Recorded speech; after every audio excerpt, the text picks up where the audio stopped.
Okay, great.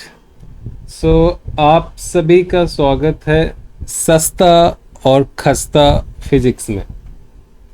तो मान लो आप कि यहाँ पे एक मास है m kg का, यानी एक ये पिंड है, एक एक बॉडी है जिसकी द्रव्यमान, जिसकी मास m किलोग्राम है। तो इसके ऊपर वेट कितनी लगेगी, इसका वेट क्या है? इसका वेट नीचे की तरफ होगा mg। याद रखना, वेट एक फोर्स होता है। वेट क्या होता है? एक फोर्स होता है।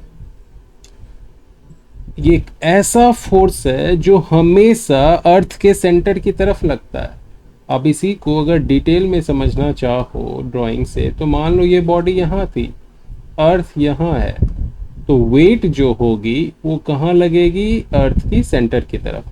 अगर ये बॉडी यहाँ होगी तो भी वेट कहाँ लगेगी? अर्थ के सेंटर की तरफ। लेकिन हम लोग हमेशा कंसीडर क्या करते हैं? हम यहाँ अर्थ के सरफेस पे हैं और हमारा ऑब्जेक्ट मान लो ऊपर है, तो वेट हमेशा वर्टिकली डाउनवर्ड लगता है सेंटर की तरफ। तो जनरल केस में वेट जो होगी वो हमेशा नीचे की तरफ होगी, वर्टिकली डाउनवर्ड। और वेट होती क्या है? Mass time acceleration due to gravity. W equal to M into G. G की वैल्यू क्या होती है? 9.8 मीटर पर सेकेंड स्क्वायर। तो बच्चों लोग, पहला एक सवाल, मान लो एक पिंड है, एक बॉडी है, एक पार्टिकल है, एक ऑब्जेक्ट है जिसकी मास 5 kg है। तो इसके ऊपर कितनी वेट लग रही है? इसके ऊपर जो वेट लगेगी 5 into g, mass into acceleration due to gravity, 5 into 9.8 कर दो, और जो भी होगा कितना होगा? 49 होगा न्यूटन। क्योंकि वेट फोर्स है, फोर्स की ऐसा यूनिट न्यूटन होती है, तो इतनी होगी। अब ध्यान में रखना बचवा लोग, जो हम 9.8 होता है ना जी, उसको हम 10 भी लेते हैं कभी कभी, ताकि हमारा कैलकुलेशन आसान हो जाए। हो गया?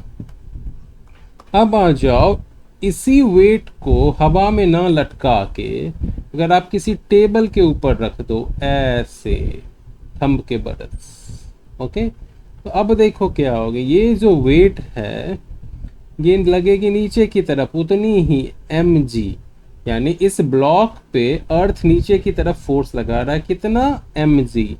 लेकिन टेबल जो है इसके ऊपर कांटेक्ट फोर्स लगेगा, क्योंकि ये दोनों क्या हैं? टच में हैं, एक दूसरे को छू रही हैं।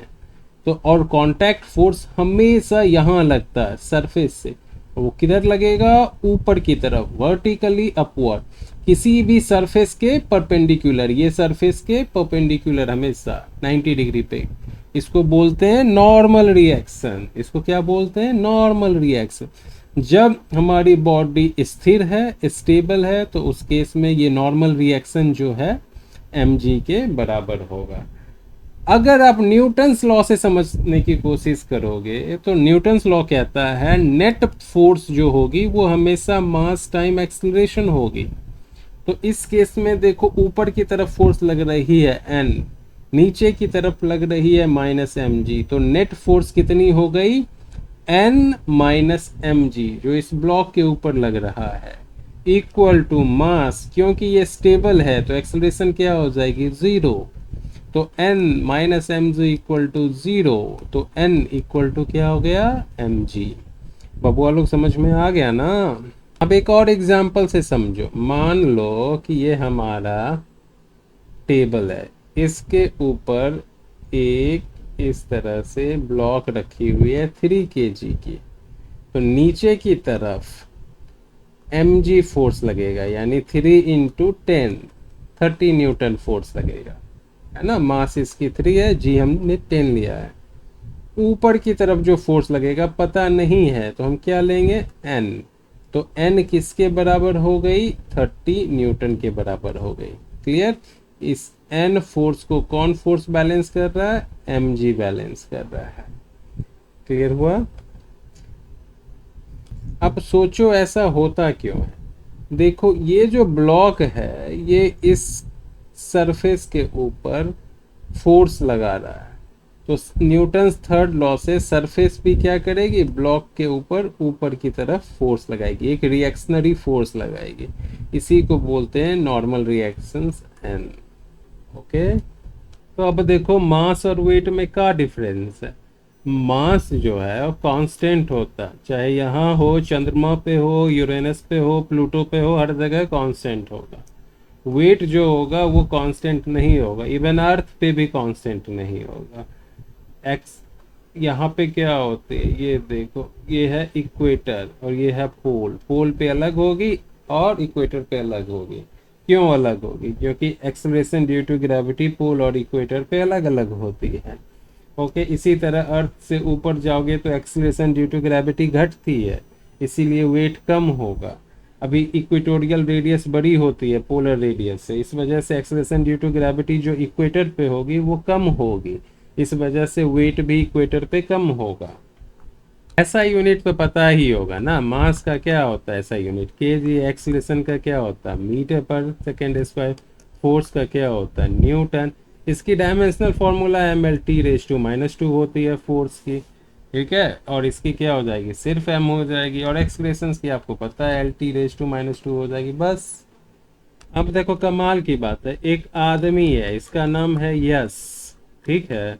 ये अर्थ पे है, मान लो ये 50 kg का आदमी है, अर्थ पे है, तो बताना इसका वेट क्या होगा। स्पेस में चला गया तो इसका वेट क्या होगा। अब मान लो ये मंगल ग्रह पे चला गया तो इसका वेट क्या होगा, बताना। अर्थ पे क्या होती है, एक्सेलरेशन ड्यू टू ग्रेविटी 9.8, तो 50 इंटू 9.8, इतनी न्यूटन वेट लगेगी अर्थ पे। जब स्पेस पे जाएगा, स्पेस पे एक्सेलरेशन ड्यू टू ग्रेविटी क्या होती है, जीरो होती है, तो वेट क्या हो जाएगी, जीरो। और जब ये मंगल ग्रह पे जाएगा तो 50 इंटू 3.72, क्योंकि एक्सेलरेशन ड्यू टू ग्रेविटी क्या होती है, 3.72 मंगल ग्रह का, मार्स का। समझ में आया? ओके, अब ध्यान देना, हर जगह पे मास सेम है, यहाँ भी सेम है, स्पेस में भी सेम है और मंगल ग्रह पे भी सेम है, लेकिन वेट बदल गया ना यस का। अब देखो एक कमाल की चीज, यहाँ पे एक हवाई जहाज है, हैं? ये स्टेबल है, एक ही हाइट पे उड़ रहा है। आगे की तरफ कौन सी फोर्स लगती है, जो फोर्स लगती है उसको बोलते हैं थ्रस्ट।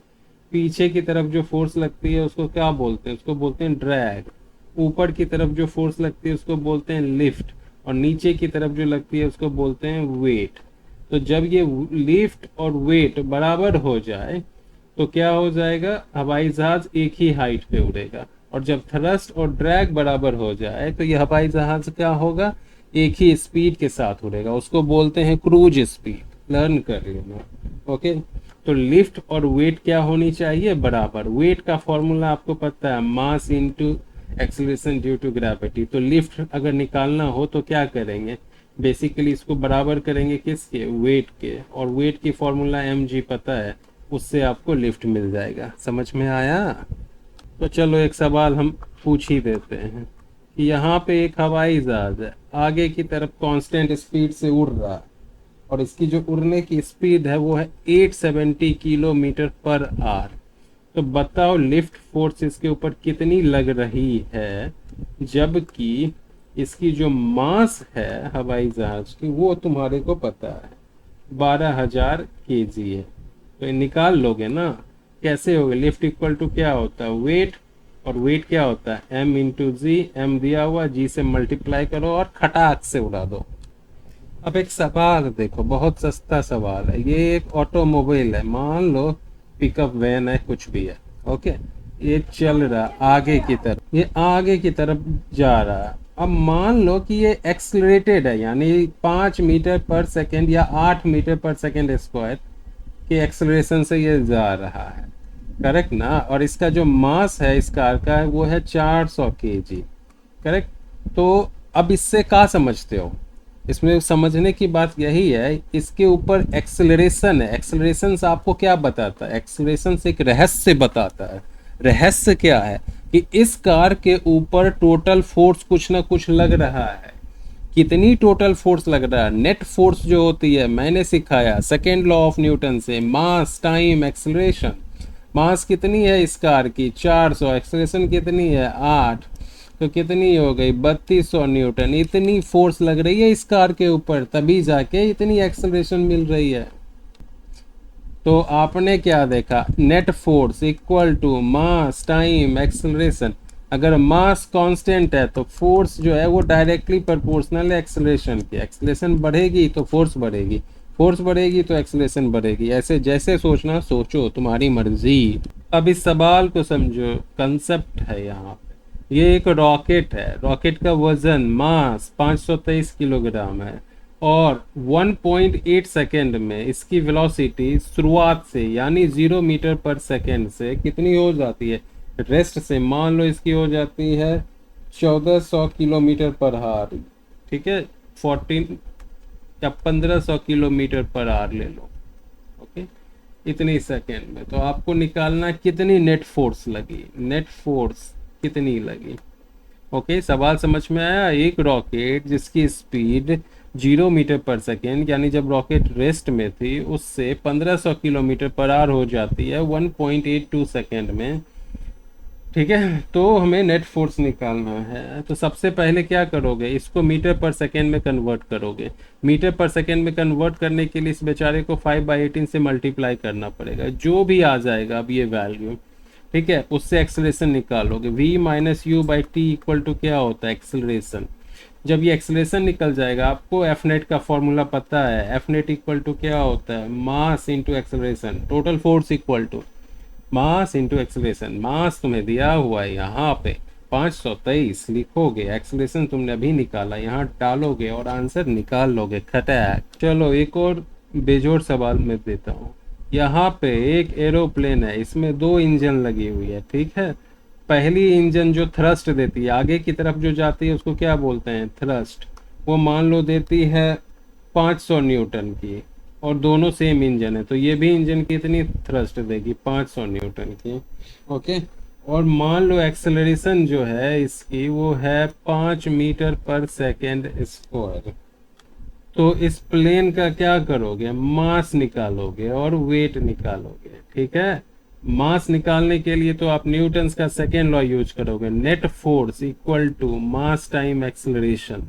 एक्सेलरेशन दिया हुआ यहाँ भर दो, एफ नेट तुम यहाँ से निकाल सकते हो, इधर 500 और इधर 500, टोटल थ्रस्ट कितनी हो गई 1000, वही हो जाएगा ये फोर्स। और इधर हो गई m इंटू 5, तो 200 kg हो गई। तो क्या हो गई यहाँ पे 200। अब वेट निकालना, वेट क्या होता है, mg होता है। तो मास डालो 200 और इसको 10, तो 2000 न्यूटन। वेट की ऐसा यूनिट क्या होती है, न्यूटन। तो मास और वेट समझ में आ गया होगा बबुआ, नहीं आया तो बताना, और क्या नहीं आया तो वीडियो के अंदर जो सकते हो ना कमेंट करना, दिल खोल के करना। ये सस्ता और खस्ता बिस्किट है। ये जो टॉपिक थी ये वेट एंड मास की थी। अगला टॉपिक आने वाला जो है वो है एप्लीकेशन ऑफ न्यूटन्स लॉज। तो पहले इस टॉपिक पे मास्टरी करो, उसके बाद आना जार झार के